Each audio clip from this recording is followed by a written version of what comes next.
Good, fabulous morning to you. Tom Moore, Morning Buzz with the Energy Guy. Welcome to episode 8. Time is a-flying. Seems like just yesterday we were starting the program over again on the podcast format. Again, we did radio for 5 years and took a 5-year hiatus, and now I'm back on my weekly podcast. And you can listen to that on different formats, YouTube, Spotify, and Apple Podcast.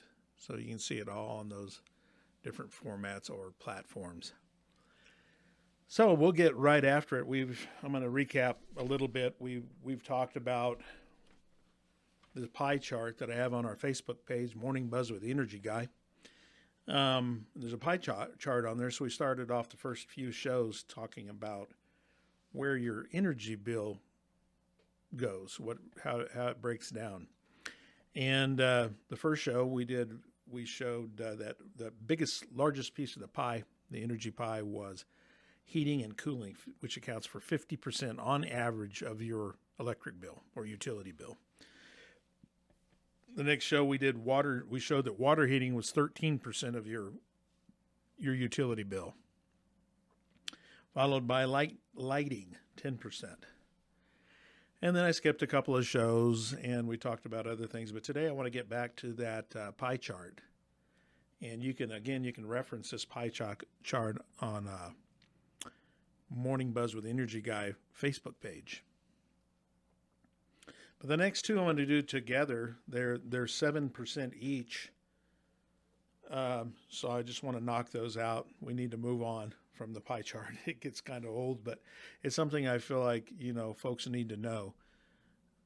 We talk about 50% right now. Well, not right now, but on your average yearly bills go to heating and air conditioning. Right now, probably 70% is going to air conditioning in the hottest part of the summer. And we are right in the hottest part of the summer. I mean, we are experiencing 100-degree days for the last couple of days and expecting a couple of more of those in a row. It's not cooling off much at night either. It's getting down right around 70, which isn't too bad, here in the high plains. We call it high plains because we're at higher elevation, about 4,200 feet here in Clovis, give or take. But it can get dipped below 70, which is nice, and we're going to get into that a little bit later. But right now, let's talk about, go back to the two 7% pieces that are identical. One of them is called variable miscellaneous charges, which would include fees for service, taxes, like your service fee, like just your monthly charge just to have electricity. Ours is $27.50. So if you didn't use not 1 kilowatt hour of energy, you're still going to be charged $27.50 plus tax. And I think like Xcel Energy, for instance, or PNM has a lower number there. I don't know what it is, but I do know it's somewhat lower. What we're trying to move to collecting our fixed cost per meter in that charge. And it's difficult because you can't move that charge at a very high pace. I mean, you got to move it at a snail's pace because we're going to get a lot of negative publicity and folks getting upset if we move that too much at one time. So we bump it up about 5% every 2 or 3 years. But we're at $27.50. And we've done a rate study in the past, and they say that our fixed charge, just to have a meter at a home, is approximately $50 per month. And that's without selling any electricity. It gets expensive. And the reason being, we're a little higher than, say, the investor-owned utilities because of our what we call line density. Line density is how many meters per mile of line you have. So we have 14,000 meters over 4,000 miles of line, which is around 3 meters per mile of line, which isn't a lot. You compare that to the national average for an investor-owned utility or municipal utility, they average around 30 or 35 meters per mile of line. So that's why they can get away with a little lower service charge. Their fixed charge or their fixed cost just to have electricity available is considerably less than those of us in the cooperative world. Because, again, our primary mission is to serve rural parts of New Mexico in our case, but across the United States, cooperatives have the same mission, serving rural America. So a lot of miles of line and not many meters is what it boils down to. Just as a reminder, we have 4,000 miles of overhead power line. We serve 11,000 square miles of area. We have over 80,000 poles in our system, which seems crazy, and 14,000, give or take, meters. So that 7% variable piece of pie, again, accounts for fees and taxes and service charges and things like that. The other 7% piece of pie that we were going to mention today is electronics. So radios, CD players, DVRs, television. And, televisions are so cheap now. Think about it. I mean, you can go down to a big box store and get a 55-inch 4K LED fanciest thing out there for about $285. I mean, it's ridiculous. I remember when I was in high school, my parents bought a Curtis Mathis. I don't know if they're still around, but their ad line was at the end of the commercial was Curtis Mathis, the most expensive television made, but darn well worth it. So that was a big deal for my parents to get a Curtis Mathis. But I remember it was a color television. It was sensitive to touch. It didn't even have a remote, but you could go up and touch several different channels, and it would just based on your touch of your fingertip, it would change channels. It was a 19-inch color. I thought then the picture was fabulous, but if you were to compare that picture now with today's 4K high definition, there's no comparison. But I literally think that 19-inch television my parents bought was probably over $400, and that was 40 years ago. Go figure. Anyway, I got a little bit off track, but radios, televisions, DVRs, those things account for about 7%. Oh, well, it would be chargers also, like charging your tablets or charging your cell phone. Those things fall within that 7% electronics piece of pie, of the energy pie. So we don't have a lot left. I'll just give you a preview of what we're going to talk about over the next 3 weeks. The next one's washer and dryer is 6%. The next one's refrigeration, 5%. And then finally, dishwashing is 2%. But we'll talk about those a little bit more in future shows. So today I want to talk about thermal energy storage. It sounds complicated, but really it is fairly simple.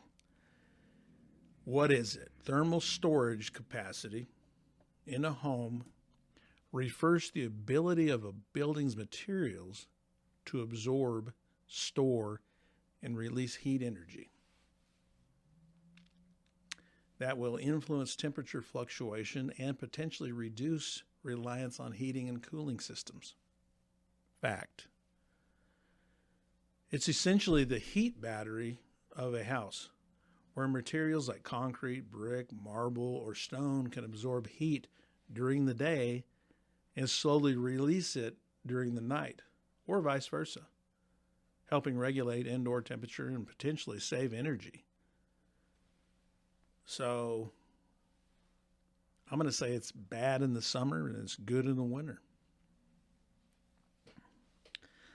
One of those areas that is famous for a thermal storage capacity is your attic. Your attic's like the hottest place in your home during the summertime.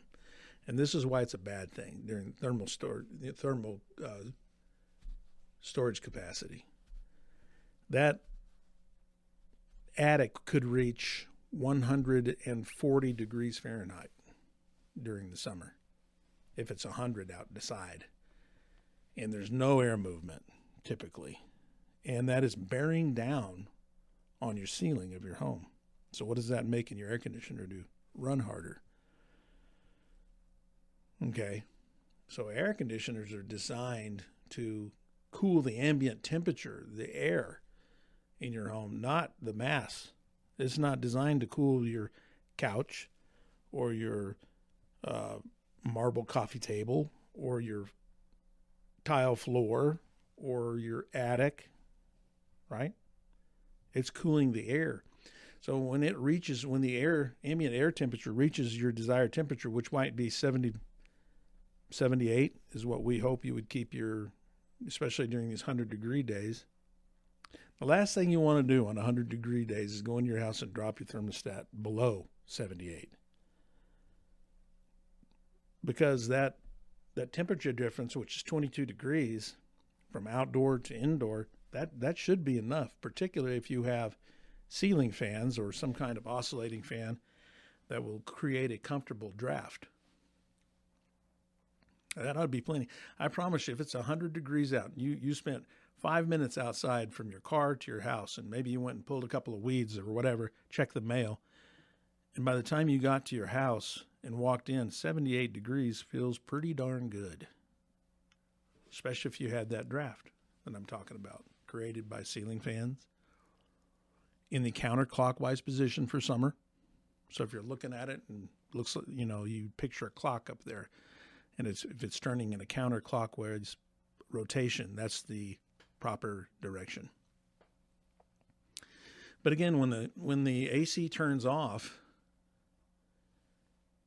the thermal mass of the house will start to release heat that's built up during the day. Okay, and including the attic, it will continue to bear down on your ceiling. And what that does will turn what could have been a longer cycle between your AC on and off to a shorter cycle. So it's running more often, right? And those refrigerated air units, they use a lot of power, about 5,000 watts while they're running. 5,000 watts, or 5 kW. K means kilo, or 1,000. So when we're doing our math, and we're not going to do math today, you can thank me later. It makes the math a lot easier if you can use 5 versus 5,000. So to go from watts to kilowatts, you divide by 1,000. But I can tell you this. In the wintertime, it's not a bad thing because, say for instance, you open your blinds and your curtains on the south-facing windows, and you had the sunshine from the south directly on through your windows onto this marble-topped living room coffee table that I was talking about. Well, that sun, because marble has a high thermal capacity, storage capacity, it will absorb that heat from the sun, and as will a hardwood floor, as will a tile floor. Carpet, not so much. It doesn't have a very high thermal capacity, but tile does, stone does, marble does, which is a stone. But anyway, then when the sun goes down in the wintertime, that mass, the floor, the marble coffee table, will start releasing that heat. And it actually helps heat your home. And then your home becomes less reliant on the heater. Does that make sense? So use curtains, use thermal mass in the winter to and blinds to heat your home. Again, that direct sunlight will shine in through the south-facing windows and the east-facing windows in the morning, particularly, and help heat your home, taking a load off your heater. But in the summer, it can be just the opposite. So it's the summer, the thermal storage, that thermal mass works against you for the most part. And there's a couple of ways to lower thermal mass in your home. One is to keep your blinds and window coverings like curtains and shade and those kind of things shut, particularly the east side and the west side. East side in the morning, the west side in the afternoon, because the sun's directly overhead, right in the middle of the summer, pretty much. Maybe a bit in the northern sky, but pretty much it crosses right over the top of your house from east to west. So keep those curtains and blinds and things shut, and not allowing that light to come in. Now you can use your blinds in such a way to allow a little light, but mainly to have visibility to the outside if you want to open your curtains. And you can see out the blinds if they're shut, say about 45 degrees.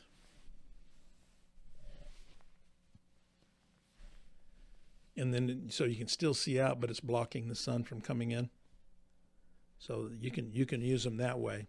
They're a tool. They're made made that you can open and shut them at any, I think they're 180 degrees because those go straight vertical, either direction, maxed out at either direction. And they're made that way for a reason, and that's to allow light in or heat in or keep it from coming in, to block it. That's one thing. Another way is remember that heat that's bearing down from the attic? If you want to lessen that, you can install what's called attic fans. And it's basically an exhaust fan, and most of them are thermostatically controlled. So you got a thermostat and say it's set at 120. So when the temperature in the attic hits 120, those fans automatically go on, and they're not big energy users. Fans typically aren't, and they will pull that air from the opposite side. You have in the soffit, you have a vent.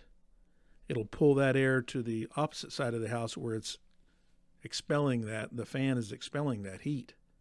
So it's bringing cool air in from, not cool air. Tonight it's cool air. Remember, it gets down to 70 or sub 70 maybe this time of year. Barely sub 70.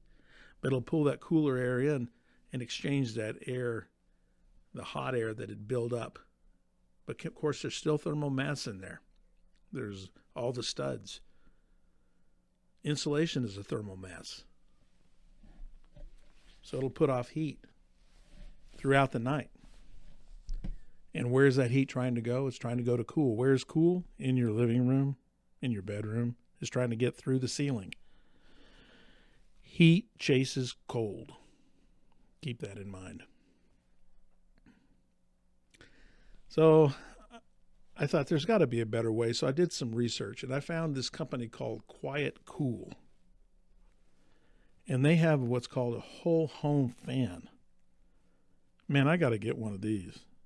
I put a video Friday on our Facebook page, Morning Buzz with the Energy Guy. And it's a video produced by Quiet Cool, and it's talking about or showcasing how you can use an attic fan along with one of their whole home fans. So what the whole home fan does, you open a window or two windows at night, only at night, right before you go to bed, or right in the evening time. Let's say when you're watching the evening news or crime show or Survivor, whatever you might be watching, after the sun's gone down. And you could actually pull some of that cooler air in. It's, and there's nights where it cools off a little more quickly than others. Say we had a late evening shower or something like that. It's going to drop the outside temperature by 30, 35, 40 degrees. That's a great time to turn on the whole home fan. So centrally located on the ceiling, you have a vent that you cut into the ceiling. And remember, you've got a couple windows open down on the first floor. If you see, we're talking about a single level home right now, not a two-story home.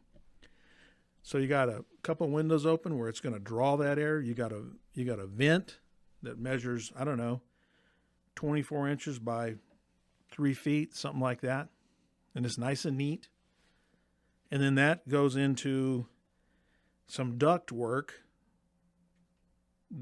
that's pliable in your attic that goes to a fan that's drawing that air through your home.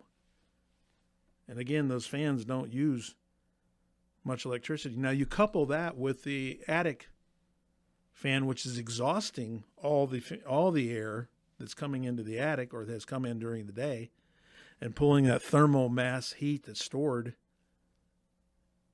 in the attic, in the wood studs and in the insulation. You're pulling all that out and pushing it outside. And this is what's really cool. All the air in your home, using a whole home fan, can be exchanged with fresh outside air in 3 to 4 minutes of turning on that fan and having an exhaust fan in your attic. That's 15 to 20 times per hour you're exchanging all the air. To me, that just sounds healthy. And you talk about a way to get rid of the fried fish smell or the bacon smell in your home from supper. Anything that might have burnt in the oven. That never happens in my house. It may yours, though. I say that because my wife listens to the show. No, she's a great cook. She really is. And, but yeah, we've all cooked bacon, whether it be in the morning, the afternoon. It doesn't matter. It's going to be, that smell of bacon is going to be in your house for 36 to 48 hours, unless you have a whole home fan, because you're going to exchange that air, the breathable air in your house, 15 to 20 times an hour. Because it only takes 3 to 4 minutes with a whole home fan to exchange all the air in your house. And then say it's a little moist outside. Say we just had some rain. Oh man, you know what the smell of rain is, right? We all know what it is. It smells great. And you can get that same fresh air into your house. Not only that, it produces a draft. I would go as far as saying you could turn your AC off at night if you ran your whole home fan, because you're not going to have that hot air from your attic beating down on your ceiling, for one thing. And that thermal mass with inside your house, couch, walls, stone, flooring, whatever it may be, marble top tables, any of those things that are releasing their stored thermal mass, when they're releasing the mass, it's going to be sucked right out by the whole home fan. In 3 to 4 minutes, that air is gone, and it's goes out into the atmosphere. So they're cool, man. I'm gonna look into this quiet, cool fan, and you guys watch that video I put on Morning Buzz with the Energy Guy Facebook page. I want you to watch it. It's a short watch, but it's chock full of great information. But I'm going to get one of these, and I'm going to do it. I'll probably do some video when we install it so that you'll be able to see it operating. And I'm going to save some money because it's going to, not only you're saving money on instantaneously less usage, but, your AC is cycling less. Maybe it cuts down on 40% of the usage. That's huge, huge. Now that's a lot. Maybe it's not 40%. Let's say it's 20%. But if you can take 20% of something that's off, turn it off, and use 20% less of an appliance that's using during the summertime, that accounts for about 70% of your total usage. That's huge. Huge. So we're 26 minutes into the show. We need to wrap this up, but I would encourage you again to watch that video. And by the way, who needs coffee in the morning when you have Morning Buzz with the Energy Guy? Morning Buzz with the Energy Guy is the only podcast awarded the Energy Star label. How cool is that? This day in history. We have a couple people born this day in history that we should be well aware of. Whitney Houston. Unfortunately, she died in 2012, way, way too early. I loved her movie Bodyguard with Kevin Costner. And if you haven't seen it, I would urge you to take the time to watch it. It has epic music, and Kevin Costner is playing Kevin Costner, as he always does, but he's always good. Deion Sanders, football icon and current head coach of the University of Colorado, was born on August 9th. This day in history, 1936, Jesse Owens wins his 4th gold medal at the 1936 Summer Olympics. And oh boy, Adolf Hitler, Chancellor of Germany, I'm not sure what his dictator, let's just call him dictator, was beside himself as an African American and defeated his so-called master Aryan race. Jesse Owens was an instant American hero. In 1945, the United States drops an atomic bomb on the Japanese city of Nagasaki. It was actually the second bomb to be dropped. This bomb dropped on Nagasaki was nicknamed Fat Boy. And that's funny that's my nickname as well. It's kind of crazy. The first bomb was dropped on the city of Hiroshima. These devastating weapons brought about a sooner rather than later unconditional surrender by the Empire of Japan to the United States. Now, side note, B-29, the Boeing B-29, B stands for Bomber 29, was a sophisticated bomber at the time, 4 engines, nicknamed the Super Fortress, was a plane that my dad navigated back in World War II. He joined the Army Air Corps in 1943, and he was a Michigan farm boy and ended up in the high plains of eastern New Mexico, thankfully. So I've got him to thank. I've got the United States Army Air Corps to thank for me being around. But my dad stayed here and raised his family of 5 boys here. On a little bit sadder note, in 1965, Charles Manson's cult kills 5 in a Beverly Hills home. These twisted murders later inspired the book Helter Skelter. Manson would live out the rest of his life in the California penal system, dying at the age of 83 in 2017. And as far as I'm concerned, didn't die soon enough. Well, we're 29 minutes and 22 seconds into the show. Again, who needs coffee when you've got the Morning Buzz with the Energy Guy? The only podcast awarded the Energy Star label. Morning Buzz with the Energy Guy. We'll see you next time.